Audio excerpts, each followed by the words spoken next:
Welcome to Into Bloom, the podcast about everything going on at Bloom Baptist Church, where we exist to love God, grow together, and serve others.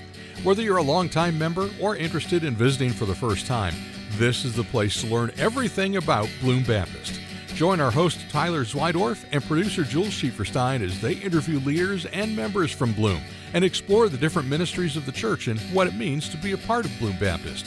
Thank you for joining us.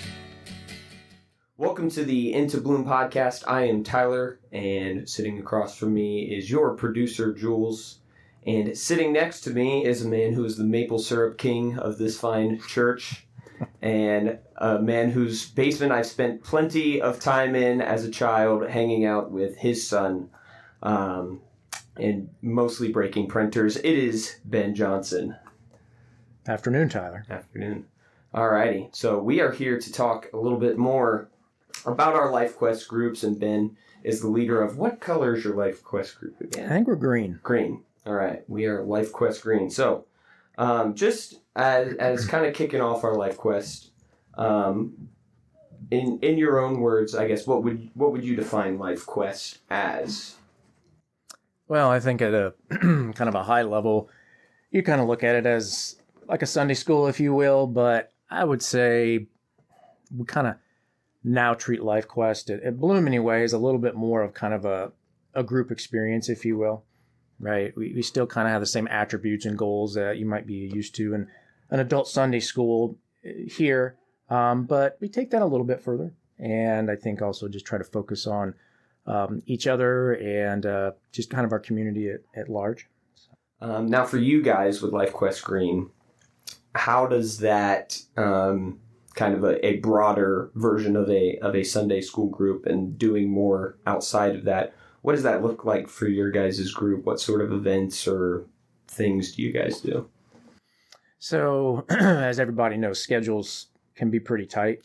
And so it is kind of difficult even to arrive during a holiday season to try to find a time when people could get together. That said, we do try to have at least a couple times a year, maybe even a third if we can find a time that works for everybody, where we just get together, have a meal. We've done things from like going bowling and pizza. This past year, we got together and had a kind of pizza potluck, but also did kind of the cornhole stuff that we had going on in the gym. So we do that. And we also, over the past, have done different kind of ministries together. The Foundations Dinner, Soup Kitchen effort down in Lancaster. For multiple years there, we would each take a turn and go and serve there. And we also still participate in gathering food for that. And we've done some backpack drives and different things. So it's not like we're getting together a ton, but we do make it a priority to at least multiple times throughout the year doing stuff together. With that, what is a typical, obviously that's kind of the stuff you guys are doing to grow community. What's kind of the typical look on a Sunday morning? What do you guys? Well, so we are maybe perhaps a slightly different, that we don't use any outside material. So I've been doing this group for 8 to 10 years now, maybe. And when I first started doing it, we consciously made a decision to just use the Bible. Mm-hmm. And that is all that we use. So we do a lot of different book studies. We do topical studies. I also kind of like to do some probing questions, if you will. I won't say deep theological, but we do try to talk about some of the harder questions that can be a little bit difficult sometimes in your walk. And, wherever kind of people want to take it. And I also try to make it a lot less of a teaching thing, if possible, as more of a discussion. So, of course, I'm the one who's probably spent the most time looking at the topic. Yeah. And so I'll bring what I find. But I really encourage people's opinions and try to get a lot of involvement. And I think it goes pretty well. Yeah, I love probing questions. It's my favorite part of doing Bible studies, the hard stuff. There's nothing better to do than that. So obviously you can find most of our LifeQuest groups 9:30, and you guys are no different. We can find you at 9:30 in what we would typically consider the youth room as of now, but as the building and stuff continues to hopefully grow here, that room may move for the future. But And maybe like a minute or two. I guess what would kind of like if somebody's on the fence about whether or not they want to join a LifeQuest group. What's kind of your 1 or 2 minute pitch for what is a LifeQuest group, and the importance of joining one for not only just a member of Bloom, but a believer just in general?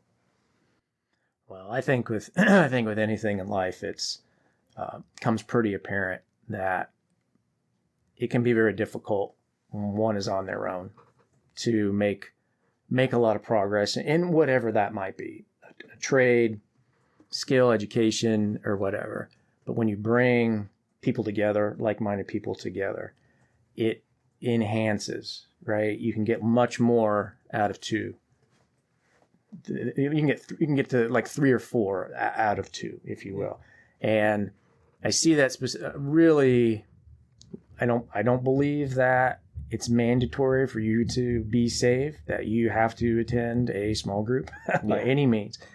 But I will say that the fellowship that you have, hearing different views, opinions of the scripture, hearing people's weekly life experiences, sharing your burdens with them and vice versa, just really strengthens and helps people.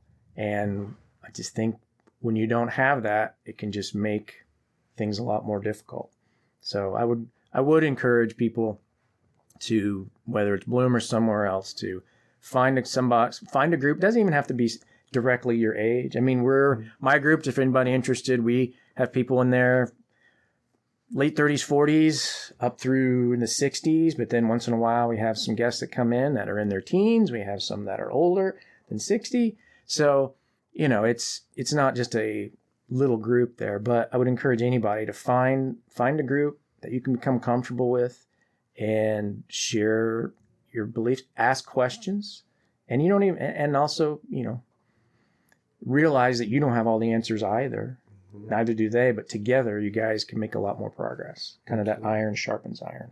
And and as far as age groups, my Holly and I are part of LifeQuest Gold now, but before we were married, we were part of your guys' group, and learned a lot and was able to have great discussions in that group. So absolutely finding a group that's comfortable and a fit for you.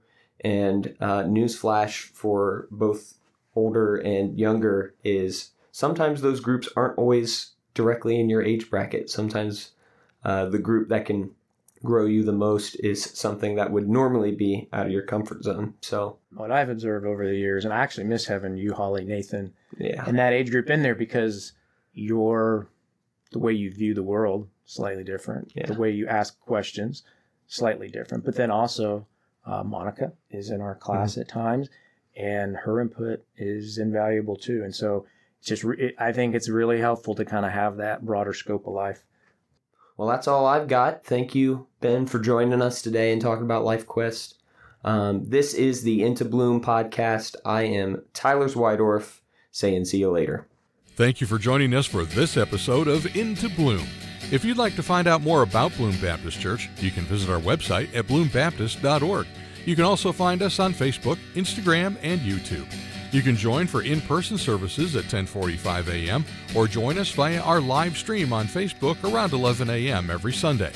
Don't forget to subscribe and leave a review for Into Bloom on wherever you listen to podcasts. And join us next time when new episodes go live every 2 weeks on Thursdays.